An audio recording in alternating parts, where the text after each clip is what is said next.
하나님 말씀 봅니다. 스가랴서 6장 9절로 15절입니다. 구약성경 스가랴서 6장 9절로 15절 말씀 봅니다. 제가 읽어드립니다.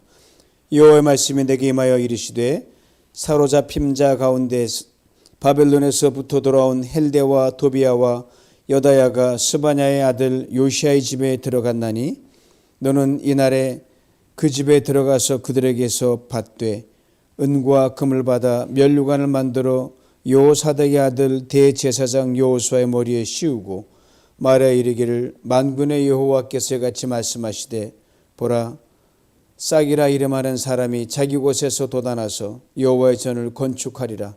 그가 여호와의 전을 건축하고 영광도 얻고 그 자리에 앉아서 다스릴 것이요 또 제사장이 자기 자리에 있으리니 이 둘 사이에 평화의 의논이 있으리라 하셨다 하고 그 면류관은 헬렘과 도비아와 여다야와 스바냐의 아들 헨을 기념하기 위하여 여호와의 전 안에 두라 하시니라. 먼 데 사람들이 와서 여호와의 전을 건축하리니 만군의 여호와께서 나를 너에게 보내신 줄을 너희가 알리라. 너희가 만일 너희의 하나님 여호와의 말씀을 들을진대 이같이 되리라. 아멘. 요시아의 집에 영광을 누리게 하소서. 스가랴, 하나님이 기억하신다는 말씀입니다. 하나님 우리가 평안할 때도 우리를 기억하시고 우리가 불안하고 고난 중에도 기억하시고 우리가 한참 잘 나갈 그 전성 때도 기억하시고 우리가 바닥을 치고 더 이상 아무것도 할 수 없다 그때도 우리를 기억하십니다. 특별히 하나님이 기억하시는 그 순간이 가장 우리에게 리얼하게 와닿는 것은 우리가 아무것도 할 수 없을 때,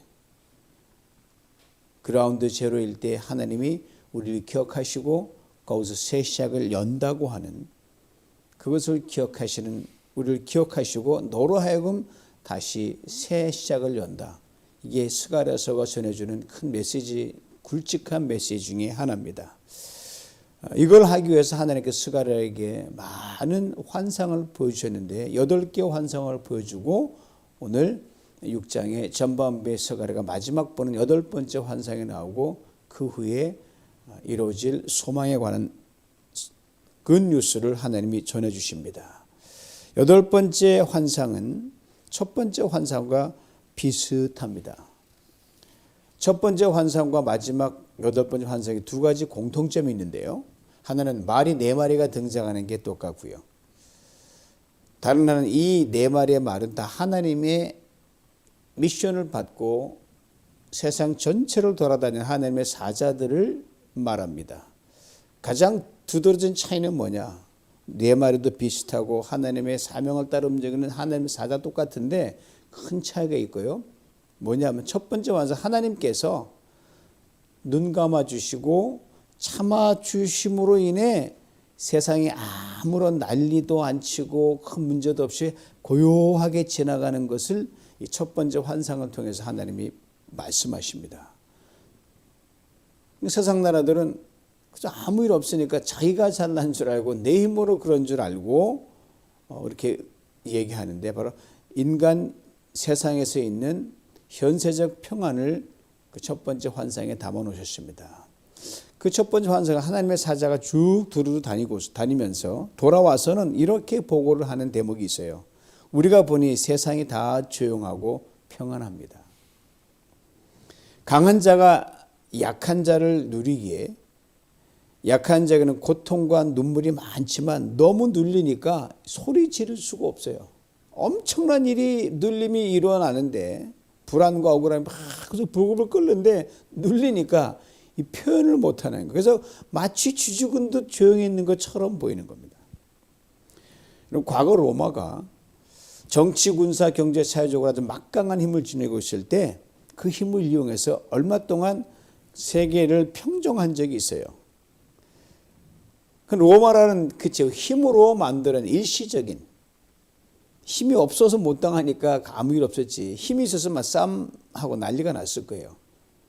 인위적인 평안을 말합니다.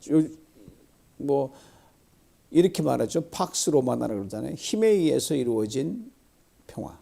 팍스 아메리카나 하면 미국의 강한 군사와 경제 힘으로 그렇게 평안한 것처럼 보이는 것, 실제 속에 들어가면 많은 문제가 도사리고 있습니다.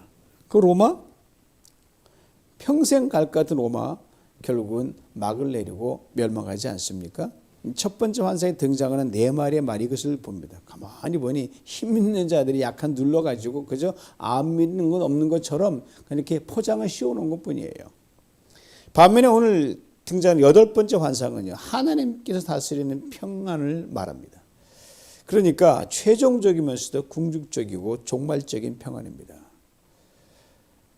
첫 번째 환상처럼 말 네 마리가 사방으로 달려나갑니다. 그리고 한 마리, 북쪽으로 달려갔던 말 한 마리가 돌아오고 거기에 탔던 사자가 이렇게 설명을 합니다. 설명을 다 듣더니 북쪽으로 나간 자들이 북쪽에서 내 마음을 시원하게 했느니라는 말을 오늘 본문이 하고 있어요.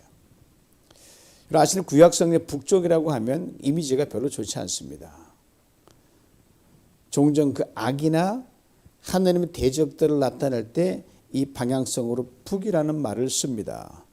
이것은 이스라엘의 지리적인 여건과 아주 밀접한 관계가 있습니다. 이스라엘 예로부터 저들을 괴롭히던 모든 그 사람들이 이 북에서부터 침공에 내려옵니다.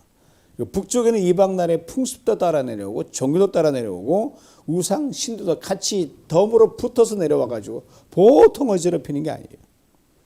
그러니까 북쪽 하면 부정적인 이미지가 아주 강합니다. 근데 마지막 여덟 번째 환상에서 스가랴는 이 북쪽으로 나갔던 그 하나님의 사자들이 하나님의 마음을 시원하게 했다는 그 표현을 쓰고 있어요. 이전에 세상의 강한 나라와 군왕들을 하나님이 친히 다스리고 저들의 모든 도모를 하나님이 직접 무력화시켜서 하나님이 주신 평강이 다스린다는 그런 말입니다. 즉 하나님의 나라가 세상 나라를 결국은 이긴다는 말이죠. 그러므로 신앙인의 승리는 궁극적인 승리입니다. 지금은 내가 실패하는 것처럼 결국은 승리하는 거예요. 지금은 내가 주저앉은 것처럼 결국은 일어서는 겁니다. 지금은 죽을 맛이지만 결국은 살 맛이라는 거죠.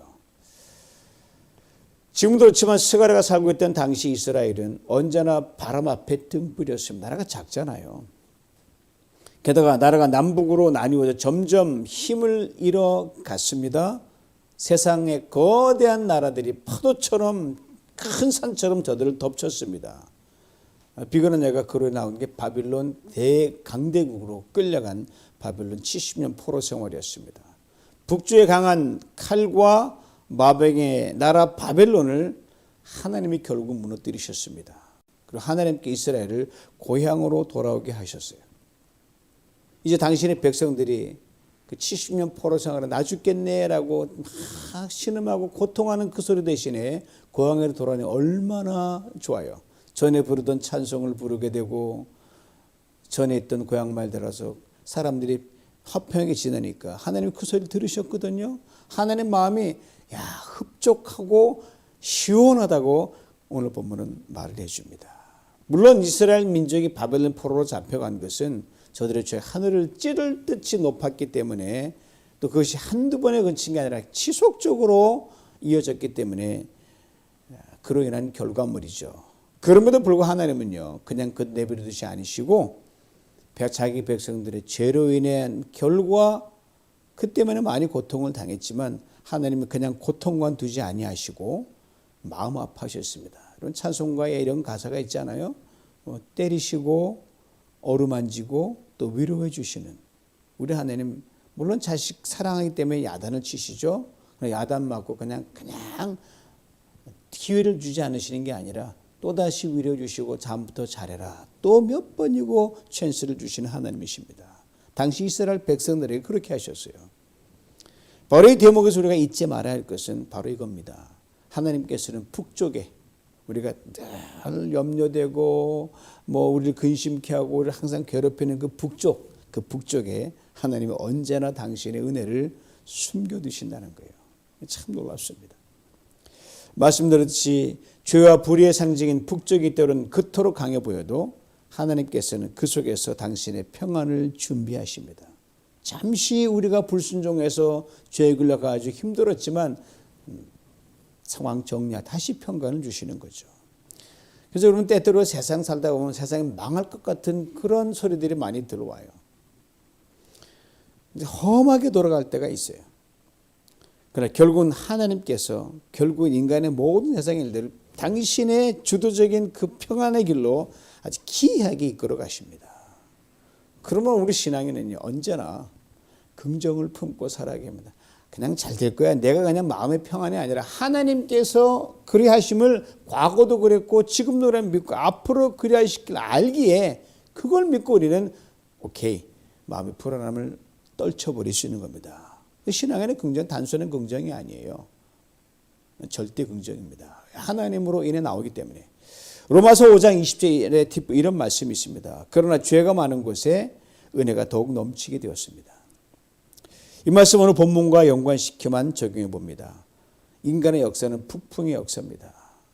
북풍의 역사를 가장 많이 지금도 느끼는 우리 대한민국 아닙니까? 북쪽에 조금만 더 날려가 치고 그걸 더 틈타서 금융시장을 그냥 세계 휘플그들이 유린하고 그냥 못자 난리를 치잖아요. 그래도 얼마나 기이하게 이 대한민국이 이 정말 한반도가 기이하게 역사 속에서 전 세계에 1등 가는 국가로 발돋움해지고 그러면 뭐 잘못되고 부족한 게 많이 있지만 하나님이 간섭 아니면 이게 불가능합니다. 이 북풍의 역사, 이스라엘 백성도 그런 북풍의 역사고 인간의 역사가 바로 그래요. 죄와 불의 북쪽 바람이 뭐 한시도 잠잠한 적이 없어요. 자꾸도 악이 커져만 갑니다. 하느님께서 언제나 그 북쪽에서 부는 강한 바람을 잠잠케 하셨습니다. 한 개인의 인생과 한 시대를 보면 끝이 절망이었지만 하나님 또 새로운 인생들로 하여금 새 시대를 열어 가셨기 때문입니다. 스가랴가 살던 당시에도 인간의 욕망과 권력으로 탐욕은 무한질주했습니다. 이런 상황에서 이스라엘 민족은 이제 끝이다. 이제 북풍에 휩쓸려 이 작은 민족이 어디로 갈까? 침몰하겠다라고 절망할 수밖에 없었습니다. 하나님이 이스라엘 백성들을 다시 긍휼히 여기셔서 엄청난 북풍을 잠잠케 하셨습니다. 바빌론을 잠잠케 하셨고요. 이어 나오는 페르시아 국가도 잠잠케 만드셨습니다. 여기서 우리가 또 하나 깊이 깨달아야 할 것이 바로 이겁니다. 신앙인은 우리가 살아가는 방식은 언제나 하나님의 방식이어야 한다는 사실입니다. 비관한 대로 다 같은 돈을 벌어도 그리스도인 그 주인이 내가 아니라 하나님이라는 걸 인정하는 겁니다. 다 같이 명예를 추구하고 높은 자리에 올라가 산다 할지라도 그 목적이 내가 아니라 하나님이 한다는 겁니다. 소소한 일상일도 마찬가지예요. 그래서 성경은 먹든지 마시든지 하나님의 영광을 위해 하라는 말이 그 말이거든요. 큰 역사를 여러분 그 거대한 담론으로 이걸 좁히면 조그만 인간들의 그냥 아귀다툼 끝이에요. 그 좀 느려서 부족이 되고 국가가 되고 여러 블록이 형성되는 것뿐이죠. 그럴 때 세상의 북풍이 아무리 세계에 몰아친다 할지라도요, 우린 평안을 선포할 수 있습니다. 그래 예레미야 선지자는 이스라엘 백성이 바빌론의 거대한 북풍에 완전히 삼켜가지고 쫄딱망하고 포로로 다 잡혀간 그 중에도 하나님이 그 민족에게 이렇게 선포하라고 예레미야를 통해 말씀하시고 우리 잘 아는 것. 너희를 향한 나의 생각은 내가 아느니 재앙이 아니라고 평안이요 장래에 소망을 주리라는 내 생각이다. 아주 정확하게 말씀하고 그대로 됐거든요. 인생 살면서 강하고 매서운 북풍이 불어칠 때가 있습니다. 개인도 나라도 사회도 마찬가지예요. 그것이 때로는 나의 죄와 허물 때문에 내가 자초한 것이 있어요. 또 나와 관계없이 움직일 때도 있어요. 그러나 늘 우리가 잊지 말아야 할 것은 하늘의 은혜가 엄청난 북풍, 그 돌개 바람을 타고 올 것을 나는 믿습니다 하는 거죠. 오늘 본 8절에서 북풍이 하늘의 마음을 시원하게 했던 것처럼 여러분의 그 마음도 그 몰아치는 인생의 북풍으로 오히려 시원하게 될 것입니다. 이 8번째 환상을 끝으로 스가랴 앞에 환상이 펼치 무대가 쫙 사라집니다. 그리고 9절 이하에 하나님의 말씀이 스가랴에게 들려지기 시작합니다. 오늘 보면 9절 이렇게 증거합니다. 여호와께서 또 나에게 말씀하셨다. 방금 전에 8개의 기이한 환상들을 보았다는 서글 합니다. 이제 하나님의 음성을 듣습니다. 평생을 살면서 환상 한 번 보기도 볼까 말까 한데 스가랴는 8개를 봤어요. 8개. 평생 살면 하나님 음성 직접 듣는 것도 참 드문 현상인데 스가랴는 직접 듣습니다. 탁월한 은총을 입은 사람이죠. 당시 하나님께서 친히 직접 개입하시고 말씀하시다 하더라도 이렇게 자주 보기 쉽지 않습니다. 우리는 세월제 우리는 어떻게 되는 겁니까? 우리 하나님의 말씀이 기록된 성경이 있거든요. 이미 다 쓰여진 거. 이 말씀을 통해 하나님의 환상을 이걸로 봅니다. 이런 말씀 보다 보면 쫙 그림이 펼쳐지거든요, 여러분. 그 스가랴 과거 사람들을 봤던 말씀을 통해서 보는 오늘 우리가 누리는 거죠. 하나님의 음성, 하나님의 말씀을 읽어가면 그 시시각각으로 내게 향한 말씀, 숲을 트는 방문을 그냥 두들겨 패는 그런 강력한 우리 심장을 두들기는 음성이 들립니다. 고로 우리는 이렇게 오래전 한 시인이 기도했던 그 기도를 우리 기도로 삼아서 매일매일 시마다 때마다 기도해야 합니다. 내 눈을 열어 주의 법에 기이한 것을 보게 하여 주시옵소서. 똑같이 신앙인 살아가지만 여러분 어떤 사람은 그냥 이해할 수 없는 그런 기이한 말씀에 주시는 인사이트와 하나님의 음성 들으며 가거든요. 이 말씀 자체에서. 여러분 새해가 되면서 나눠드린 그 성경 통도표 있지 않습니까? 그 표를 따라 성경을 시간 낼 때마다 한번 다 읽겠다 너무 욕심 부리지 마시고 되는 대로 읽고 가는 거예요. 바쁜 거 아니까. 그때 하나님 읽어 나가면서 요 말씀 기도하는 거예요. 내 눈을 열어 주의 법에 기이한 것을 보게 해 주시옵소서 할 때 읽어 나갈 때마다 하나님의 음성이 더 크게 들리고 전에 보이지 못한 기이한 비전을 여러분에게 펼쳐주시고 그걸 따라 여러분을 인도해 나갈 줄 믿습니다. 그러게 내 눈을 열어 주의 기이한 법을 보게 하소서. 제가 거의 매일 기도 동선에 올라가는 게요. 집에 매서 올라가면 보이고 올라가면 들려요. 그래서 안 올라갈 수가 없어요. 오늘도 올라갔다 내려오면서 너무 기이한 하나님의 위로가 들리고 하나님의 뜻이 보이는 거예요. 8번째 환상 즉 하나님께서 말씀하신 내용 크게 2가지입니다. 하나는 오늘 본문 10절 11절로 요시야 집 회동이고요. 그리고 회동에 모인 사람들이 멸관을 만들어서 대제사장 여호수아에게 씌워주는 장면이 나옵니다. 다른 하나는 12절로 마지막 15절까지로 그 후에 참석한 사람들에게 들려준 하나님의 메시지입니다. 먼저 요시야라는 사람들이 모였는데 하나님이 이렇게 말씀하셔요. 스가랴야 바벨로니아 포로 성화에서 돌아온 3사람 헬데 도비야 여다야와 함께 요시야 집으로 가라. 거기서 면류관을 만들어 가지고 대제사장 여호수아의 머리에 씌워주라. 나라를 잃은 지 70년 만에 고향에 돌아온 사람들입니다. 헬데 도비야 여다야 그리고 요시야 스가랴를 포함하면 총 5명이 모였어요. 이 5사람들이 각각 가져온 은과 금으로 면류관을 만든 뒤 대제사장 여호수아의 머리에 씌워줍니다. 겉으로 정말 심플한 행동입니다. 요시야 집에 모인 5사람 70년 포로로 잡혀갔다 돌아온 사람들이었고요. 나라가 강하고 부흥할 때 모르지만 이제는 아니거든요. 그래서 힘없고 연약한 그런 사람들이었고 존재감이 없는 사람들이었습니다. 근데 이들이 모여서 뭐 했냐면요. 왕의 대관식을 했다는 거예요. 초라하기 짝이 없는 대관식입니다. 그 집 좁은 공간에서 5명이 금붙이 갖고 와서 대충 만들어가지고 누구 씌워준 거예요. 거기에 놀라운 하나님의 섭리와 계획이 있었다는 겁니다.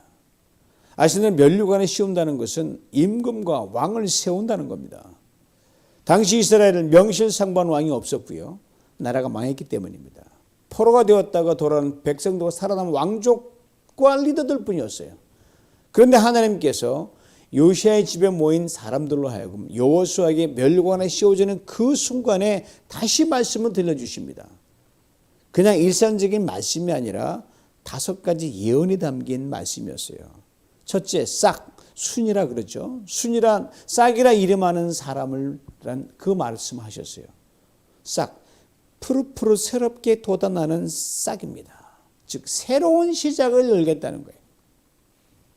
둘째로 자기 곳에서 돋아나서라고 말씀하셨어요. 자기 곳이란 이 싹이 피고 트는 진원지, 즉 이스라엘 예루살렘을 말합니다. 세 번째는 여호와의 전을 건축하라, 즉 무너진 예루살렘을 다시 세우시겠다는 말씀이고 멈춰버린 성전 건축을 다시 재개하겠다는 말씀이에요. 네 번째, 그 위에 앉아서 다스릴 것이요.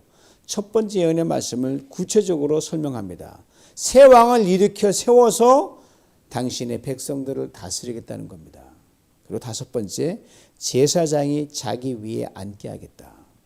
언뜻 보기엔 새 왕, 새 제사장 각각의 직을 말하는 건 보지만 왕과 제사장의 직분을 동시에 맡겨서 세울 그 왕을 말한다는 거예요.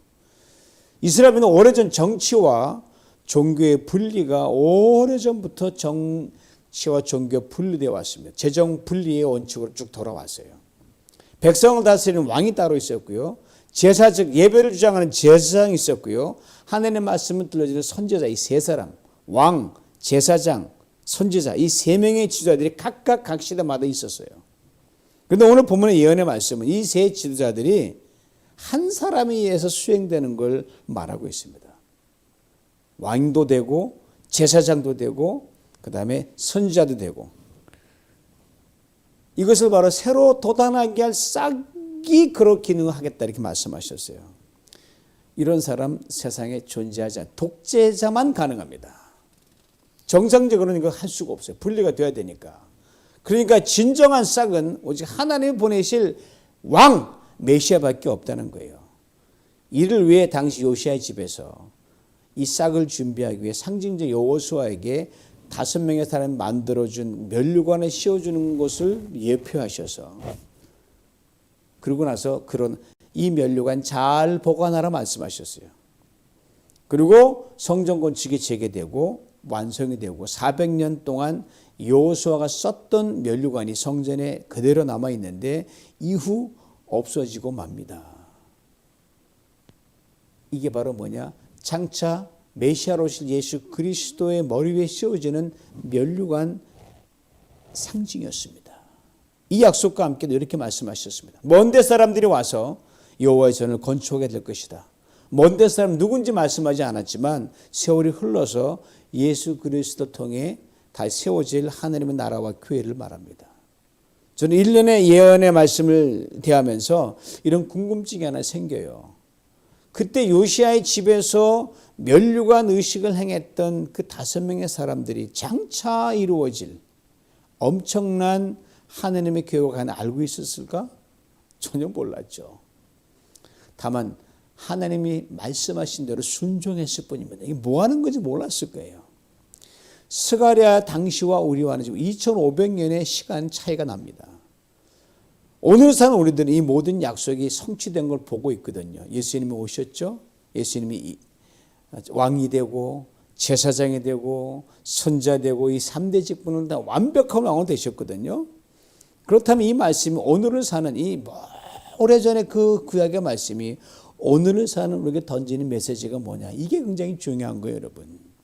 오늘도 하나님께 여러분과 저 참으로 아무것도 아닌 존재감이 없는 우리들을 요시아의 집에 모인 5명처럼 오늘도 하나님이 사용하실 수 있다는 거고 놀라운 일을 행하실 수 있다는 겁니다. 멀리 보지 못하지만 성령께서 말씀을 통해 오늘도 우리에게 이런저런 감동을 주십니다. 견딜 수 없는 소원도 주십니다. 이것을 우리의 손으로 발로 삶으로 살아내고 행하기를 간절히 원하십니다.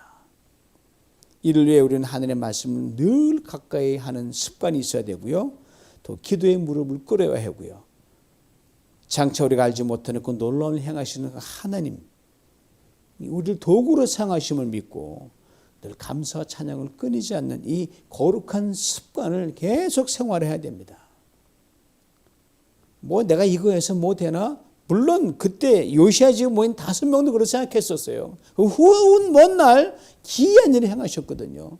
그러므로 오늘 내게 주신 그 분복을 따라 하나님 주신 감동을 따라 작은 삶에서 내 빛으로 반응할 때 세상은 여전히 요지경이가 어렵지만 하나님께서 우리가 소망을 품고 나가는 그 길깃에서 하나님의 놀라운 일을 지금도 행하십니다.